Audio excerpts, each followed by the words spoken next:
Video தான் எடுக்கிறீங்க. So இப்போ தண்ணி வந்து ஈவனாக ரிலீஸ் பண்ணுறாங்க. ரிலீஸ் பண்ணோடனே இது எந்த அளவுக்கு அப்சார்ப்ஷன் இருக்குன்னு பார்க்கலாம். 40 ml வந்து இந்த இதில் ரிலீஸ் பண்ணுறோம்.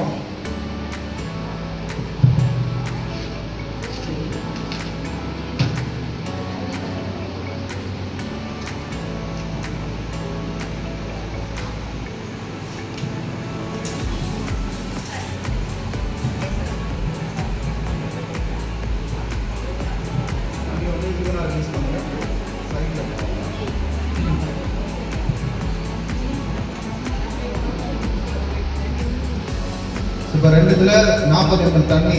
இப்போ வந்து இதோட அப்சார்ப்ஷன் எப்படி இருக்குன்னு பார்ப்பாங்க. இப்படி எடுத்த உடனே இப்போ ஒருத்தராக வந்துட்டு இது இந்த பக்கம் லெஃப்டில் இப்படி தொடுங்க, ரைட்டில் வந்து அதை ப்ரெஸ் பண்ணுறோம்.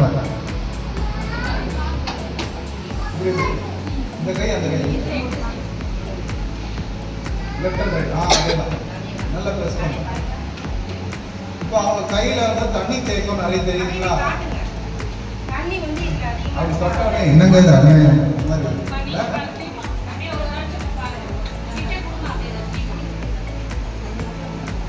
அப்படியே டக்குன்னு மூவ் பண்ணுங்க. எல்லாருமே வந்து இந்த இது முகத்தை தொட்டுப்பாங்களே.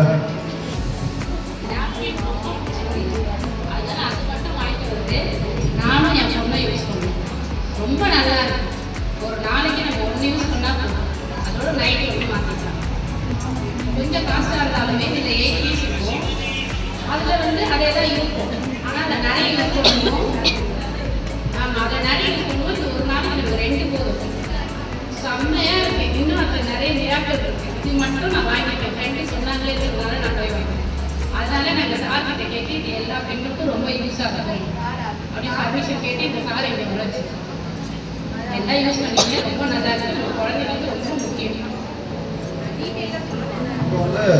இப்போ வந்து அந்த நாப்கின்ல என்ன இருக்குன்றதை நம்ம பிரித்து காட்ட போகிறோம். மேலாப்பில் பார்க்கும்போது அப்சார்ப்ஷன் மட்டும் தெரியும். இப்போ பிரித்து காட்டும் போது அதோட இதெல்லாம் தெரியும். யாரெல்லாம் கர்ப்பப்பை பிரச்சனை இருக்கவங்க 2 தடவை தொட்டு பார்ப்பாங்க. சரி, நேரத்துக்கு டைமாக நம்ம டெமோ போய் புரிஞ்சிருக்கோம். கரெக்டுங்களா? இதில் அப்படி வச்சா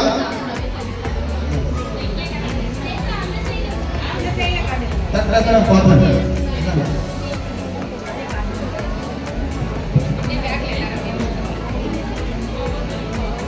கை வச்சு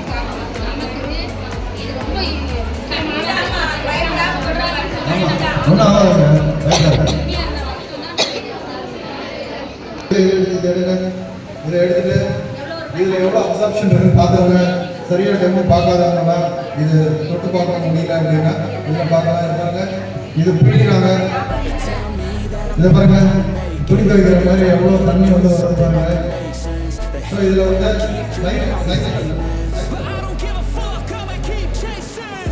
இப்போ நாப்கின்ல இதுல அப்சார்ப்ஷன் இருக்காத இப்படிதான் ரத்தம் வந்து தேங்கும். ரத்தம் தேங்கும் போது என்ன இன்ஃபெக்ஷன் ஆகும். 2 மணி நேரத்துக்கு பிறகு வந்து மறுபடியும்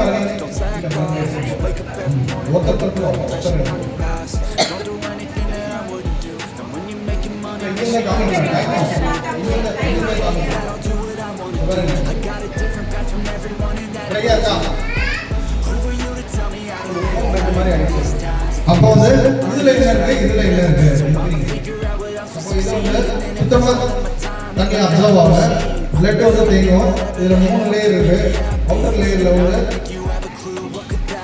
நமக்கு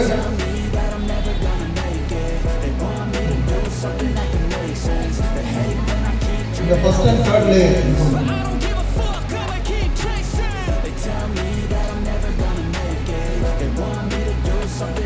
ஃபர்ஸ்ட் அண்ட் தேர்ட் லேயர். இந்த லேயர் வந்து யாராவது ஒருத்தர் வந்து தொட்டு பாருங்க.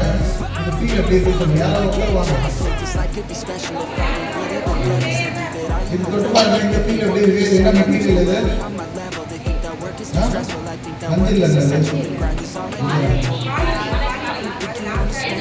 Polythene, nylon. யாராவது ஒருத்தர் 2 பேர் பாருங்க. Plastic, polythene, nylon. சரிங்களா? ஆமா. இது என்ன பண்றோம்? அவுட்டர் லேயர் அப்படின்னா அவுட்டர் லேயர் வந்து நமக்கு காற்றை வந்து பிளாக் பண்ணும்.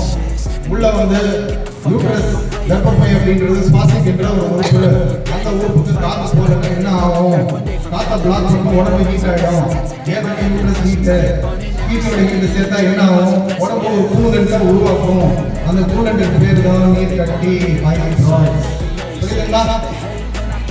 ஃபைப்ராய்ட்ஸ் எப்படி உருவாகுது செஞ்சு வச்சா அப்போ வந்து அப்போ என்ன பண்ணோம்? நம்ம காற்று அனுப்புற மாதிரி இது பண்ணும். ரெண்டாவது, இந்த பிளாஸ்டிக் மெட்டீரியல் வந்து இரிட்டேஷனை உருவாக்கும். காற்று போகாததுனால 5 நாளும் ஒரு ஸ்ட்ரெஸ் இருக்கும். எத்தனையோ பெண்கள் வந்து பீரியட் வரும்போது வீட்டில் உருள்வாங்க. அது எவ்வளோ பேர் ஜென்ஸ்ன்னு சொன்னாலும் அந்த பெயின் புரியவே புரியாது. இன்னும் உனக்கு மட்டும்தான் பீரியட், அந்த உலகத்தில் யாருக்குமே இல்லையா? இந்த கேள்வி கேட்பாங்க இல்லையா? அவங்க என்ன தெரியும் இந்த வகையில். ஸோ அந்த வந்து ஒரு விஷயம் உருவாக்குறதுக்கு காரணம் வந்து இந்த நாப்கின் தான். ஏன்னா காற்று போல மூச்சு திணறல் ஏற்படும். அதே தான். மூணாவது பாயிண்ட் என்னன்னா, அந்த பிளாஸ்டிக் மெட்டீரியல் வந்து டைஸா பிளாக் ஆகிடும், அறுக்கிற மாதிரி ஒரு சென்சேஷன். புரியுதுங்களா? இந்த 3 விஷயம் டைரக்டா அது பண்ணுது. இந்த நீர் கட்டி உருவாக்குறது இதான். இது வந்து உள்ள இருக்கிற மெட்டீரியல். இது வந்து பஞ்சா பேப்பரா யாராவது ஒருத்தர் வந்து பாருங்க, வராதவங்க வாங்க. இது பஞ்சா பேப்பர். சீக்கிரம் வாங்க, சீக்கிரம் வாங்க. அப்படியே பிடிச்சு பாருங்க.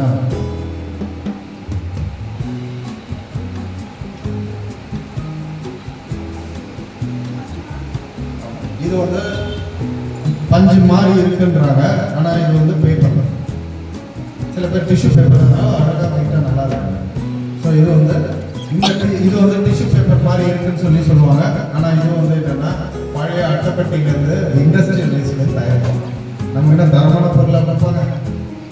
அதோட சேர்த்து என்ன பண்ணுவாங்கன்னா பழைய அட்டைப்பெட்டி, நியூஸ் பேப்பர் இதெல்லாம் போட்டு ரீசைக்கிள் பண்ணுவாங்க. ரீசைக்கிள் பண்றதுனால தப்பே இல்லை. ரீசைக்கிள் பண்ணும்போது அதில் குளோரின் கலப்பாங்க. குளோரின் கலந்த உடனே நமக்கு என்ன ஆகும்? ஒயிட் ஆகிறதுக்கு வந்து 800 டிகிரியில் ஹீட் பண்ணுவாங்க. ஹீட் பண்ணும்போது டயாக்சின் ஒரு வேதிப்பொருள் உருவாகும். அந்த டயாக்சின் தான் எல்லாத்துக்கும் காரணம். அது எவ்வளோ வந்து விஷத்தன்மை உள்ளது அப்படின்னா, எவ்வளோ விஷத்தன்மை அப்படின்னா இதுல விஷம்ன்றது எது சொல்லுவாங்க?